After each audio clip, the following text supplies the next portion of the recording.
I নিশি হ্যাঁ ভাইয়া আমি একটু বাজারে যেতেছি।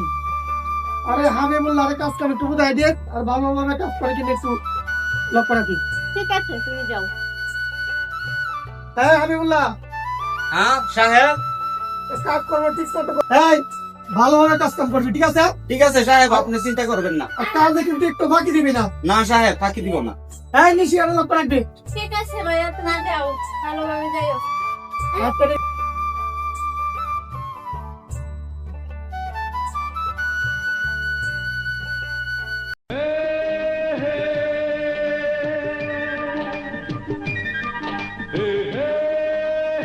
এ হাবিবুল্লাহ শুন তো। এ হাবিবুল্লাহ এদিকে আয়। ম্যাম সাহেব আমাকে কিছু বলবেন? হ্যাঁ জি ম্যাম সাহেব। ম্যাম সাহেব আমাকে কিছু বলবেন? হ্যাঁ বলবো। জি ম্যাম সাহেব। দেখ হাবিবুল্লাহ অনেকদিন ধরে ভাবতেছি একটা কথা বলবো, কিন্তু তুই কি ভাবি সেটা ভেবে আমি বলতে পারতেছি না। কি কথা ম্যাম সাহেব? তাই তো ভাই, আমার কি তোর ভালো লাগে বলতো? ম্যাম সাহেব আপনি তো সুন্দর ভালো মেয়ে, ভালো লাগবে না? আচ্ছা আমি যদি তোকে প্রেমে করতে সেটা তুমি না ম্যাম সাহেব, আমরা গরিব, ধনী গরিবের কখনো প্রেম হয় না ম্যাম সাহেব। এই কথা কখনো বলবেন না ম্যাম সাহেব। হাবিবুল্লাহ তুই এসব কি বলতেছিস? প্রেম মানে না গরিব ধনী হিন্দু মুসলিম কিচ্ছু মানে না। না ম্যাম সাহেব, আমরা গরিব, আমার বাপ খুব গরিব মানুষ, আমি গরিবের সন্তান। তুই এসব বাদ দিস। তুই এটা বল, আমাকে কি তোর ভালো লাগে? তুই আমাকে বিয়ে করবি? আমার তোকে অনেক পছন্দ। এটা যদি সাহেবে শুনে তাহলে পিঠে চাল তুলে দিবে আমার। ম্যাম সাহেব এরকম কথা বলবেন না। তুই থাম, ভাইয়াকে বোঝানোর দায়িত্ব আমার। আর আমি কি করব না করবো সেটা আমার ব্যক্তিগত। তেলে আর জলে কোনোদিন মিশকায় না ম্যাডাম। তুই চুপ কর, যা করার আমি করবো, তুই আমার সাথে চল। এটা কোনোদিন সম্ভব না ম্যাডাম। ম্যাডাম এটা কোনোদিন সম্ভব না ম্যাডাম। ম্যাডাম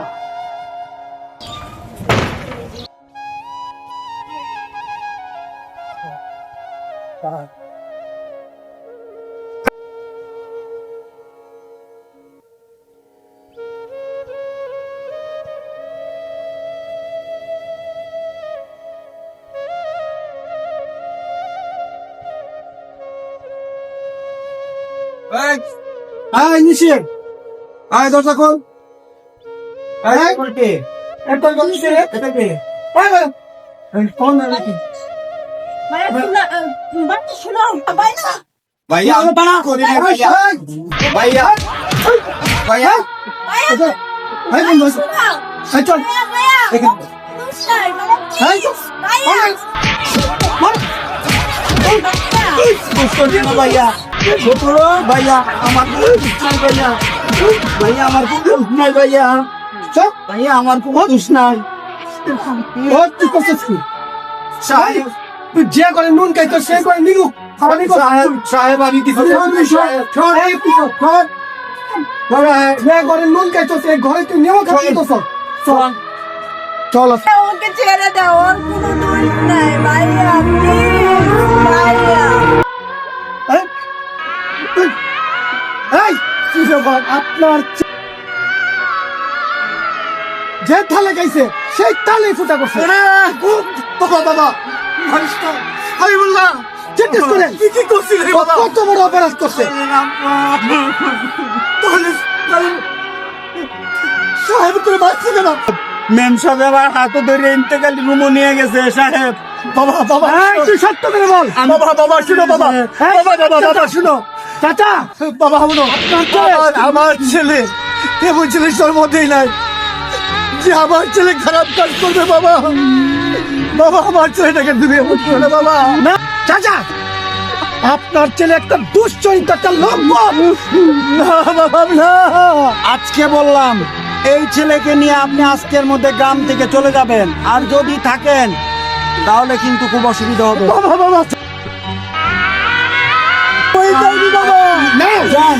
বাবা বাবা রে বাবা যান আমি তোদের কাছে অনুরোধ করে বলছি বাবা।